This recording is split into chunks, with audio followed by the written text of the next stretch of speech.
The Bible and Archaeology, The Great Civilizations of the Past. Part 2, Egypt. Episode 2, Egypt and Abraham, Historical Traces of the Biblical Account. In Episode 1 of our series on the interactions between biblical history and Egyptian history, we uncovered the beginnings of the intriguing civilization that developed along the banks of the Nile. Using Chapter 10 of Genesis, which records the descendants of Noah, his wife, his 3 sons Shem, Ham, and Japheth, and their respective wives, we identified one of Ham's sons, Mizraim, and his son Pathros, the Pathrusim, as the first inhabitants of the lands of Upper Egypt, the region where Egyptian civilization began, an interpretation that finds full agreement among historians. From this beginning, analyzing both the biblical narrative and Egyptian history, we observe that they often intertwine. The pharaohs mentioned in the biblical record include some identified by name, such as Shishak, So, Tirhaka, Necho, and Hofra. We might also include Zerah. However, it is unclear whether Zerah the Ethiopian was a ruler of Egypt or not. Additionally, there is reference to other anonymous pharaohs, whose identification by name is challenging due to the lack of clarity in Egyptian chronology. Among these anonymous figures are the pharaoh who attempted to take Sarah, Abraham's wife, the pharaoh who elevated Joseph to a position of prominence, the pharaohs of the period of Israelite slavery before Moses returned from Midian to Egypt, the pharaoh who reigned during the 10 plagues, the pharaoh who was the father of Bithiah, the wife of Mered the Judahite, the pharaoh who gave refuge to Hadad of Edom during David's time, the father of Solomon's Egyptian wife, and the pharaoh who destroyed Gaza during the time of the prophet Jeremiah. Join us on this journey through the land of the pharaohs and delve into the secrets that the biblical record and Egypt still hold. Don't forget to like and subscribe to the channel to keep exploring the great civilizations of the past together. In this chapter, we will analyze the first episode mentioned in the Bible, Abraham and Sarah's journey to Egypt. Based on the circumstantial evidence available, we will examine to what extent the biblical account proves consistent. The story of Abraham's journey to Egypt is found in Genesis chapter 12, verses 10 to 20. According to the biblical text, Abraham, then called Abram, travels with his wife Sarah, called Sarai, to Egypt due to a famine in Canaan. To place this event in the timeline, biblical chronology allows us to establish that this episode occurred sometime between 1943 and 1932 BC, separating us by nearly 4,000 years from those distant events. In Egypt, fearing for his life, Abraham presents Sarah as his sister instead of his wife. Abraham's fear of being killed because of his beautiful wife must have been well-founded, highlighting the low moral standards that existed in Egypt. Presenting her as his sister could represent a diplomatic solution to avoid confrontation, a situation where Abram would have little chance of prevailing. This results in Pharaoh taking Sarah into his household, but plagues strike Egypt because of this act. Pharaoh discovers the truth, returns Sarah to Abraham, and allows him to leave Egypt with wealth. Did all of this really happen? Is it a historical fact or mere legend? Does this account fit the historical cultural context of the time? The visit of Abram and Sarai to Egypt should coincide with the 12th dynasty of Egypt, one of the most notable of the Middle Kingdom, dated approximately between the years 1985 BC and 1773 BC. This dynasty is known for its political stability, significant advancements in administration, and cultural flourishing. If Abram and Sarai arrived in Egypt between the years 1943 and 1932 BC, and if the biblical and Egyptian chronologies for this period align, then Pharaoh Senusret I, also known as Sesostris I, should have been reigning at that time. His reign of almost 45 years is considered one of the most important in the history of Egypt due to his focus on internal power consolidation, territorial expansion, and cultural flourishing.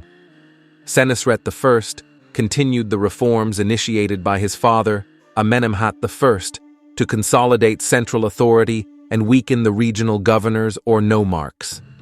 This allowed for greater stability in the kingdom and a more efficient administration. Would Abram and Senusret have met in Egypt? Did you know that in the tombs of Egypt, there are images that could correspond to the time when, according to biblical chronology, Abram and Sarai visited Egypt? We are in Middle Egypt, in a place called Beni Hassan, famous for its impressive rock-cut tombs belonging to the Middle Kingdom of Egypt. These tombs belong to nobles and officials who lived almost 4,000 years ago. One of the most interesting is the tomb of Khnumhotep II, a governor who lived during the reign of Amenemhat Teku, around the 19th century BC. On the walls of this tomb, there is a relief that has captured the attention of archaeologists and historians for decades. It depicts a group of foreigners, known in Egyptian texts as Amu. These foreigners were Semites, coming from Canaan or other regions of the Levant. In this relief, we see a caravan of about 37 individuals. Men, women, and children are depicted in detail, carrying their possessions such as bows, spears, and pack animals, mainly donkeys. They wear clothing with colorful striped geometric patterns, very different from typical Egyptian attire. Their physical appearance is also notable. The men have short beards and long hair, while the women wear long dresses and simple headdresses. Among them, a leader named Abisha is mentioned, a Semitic name that reinforces their foreign origin. The inscription indicates that this group is arriving in Egypt, probably for commercial or diplomatic purposes. The name Abisha has Semitic roots and can be related to the Hebrew Abishai, Avishai, or Abishai, meaning possibly father is, exists.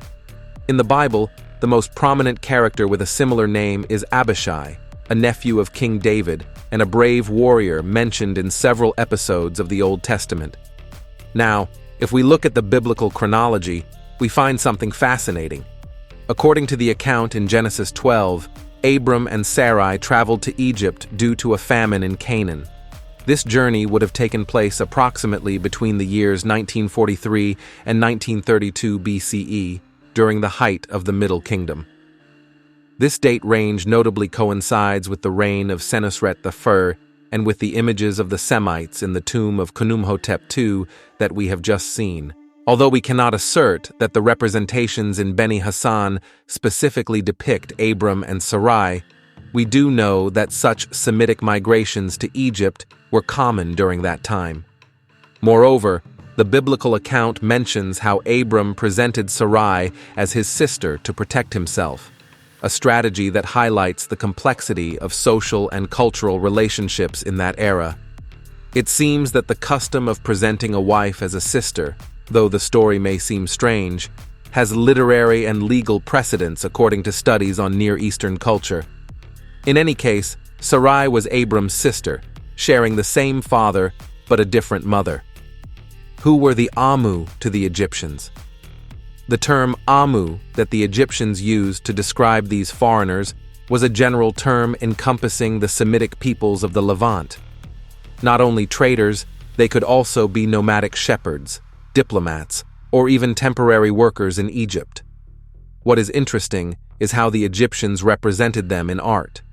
In the scenes from Beni Hassan, they stand out for their distinctive clothing, their caravans, and their foreign appearance, emphasizing their cultural identity. This reflects not only the Egyptian perception of the Semites, but also the importance of their presence in Egypt's economic and social life.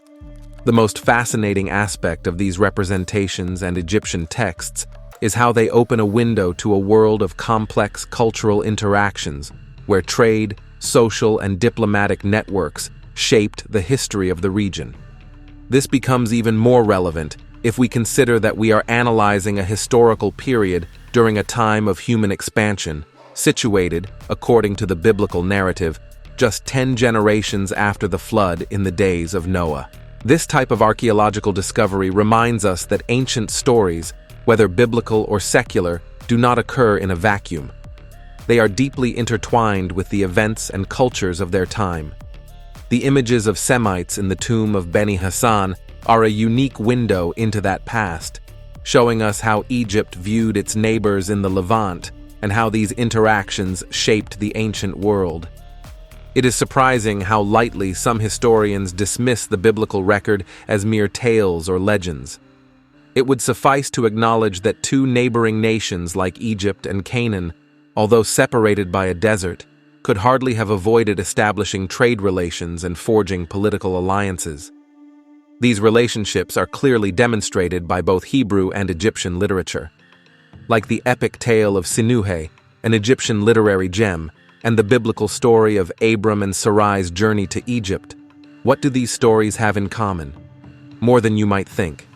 Both reflect a period of intense migrations and cultural movements in the Near East, offering together a unique window into the world almost 4,000 years ago.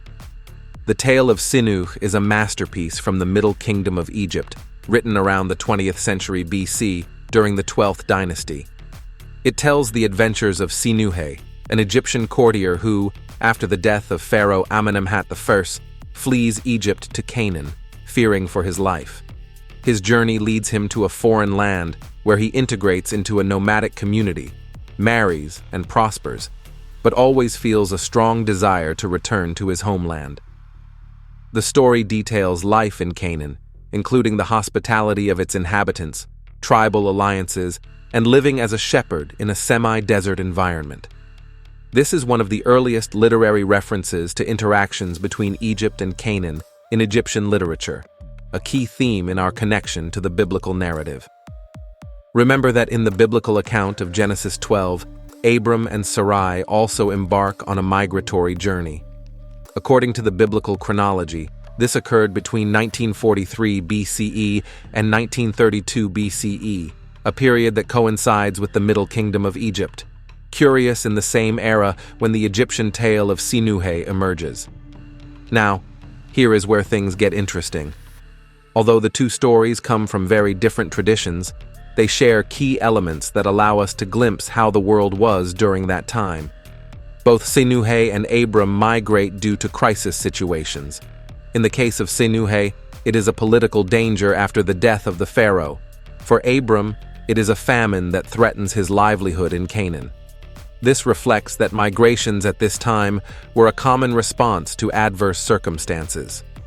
Sinuhe flees to Canaan, where he is welcomed by a local leader who treats him with hospitality and offers him a position of privilege.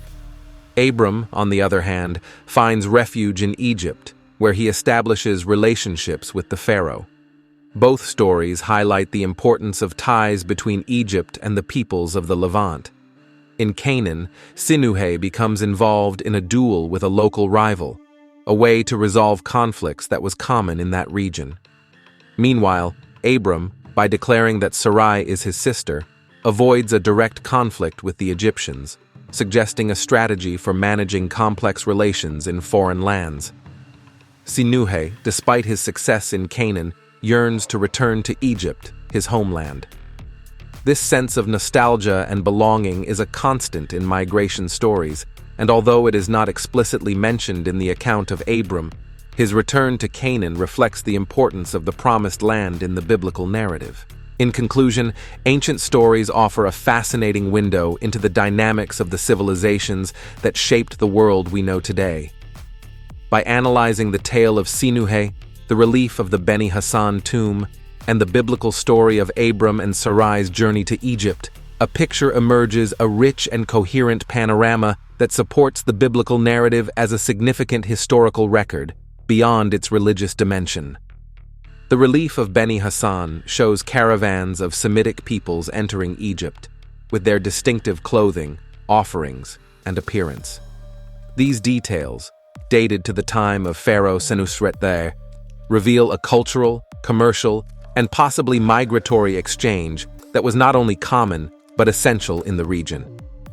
On the other hand, the tale of Sinuhe, which tells of the voluntary exile of an Egyptian official in Canaan, describes a world where migrations for political, economic, or personal reasons were habitual.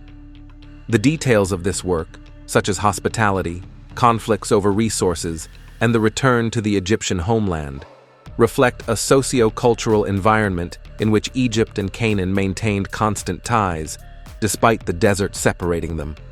Now, When we transfer this historical and literary framework to the biblical story of Abram and Sarai, we observe a remarkable coherence.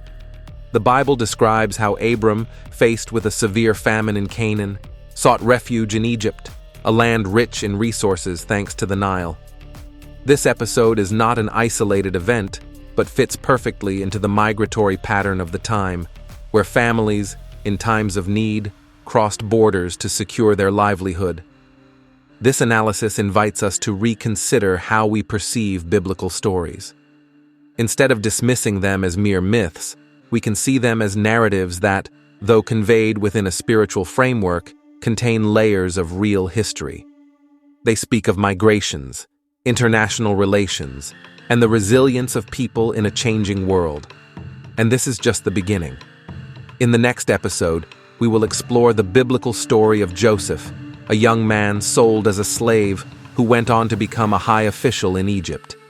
We will analyze how this story not only coincides with documented Egyptian customs and practices, but also surprising archaeological findings, revealing a significant depth of history.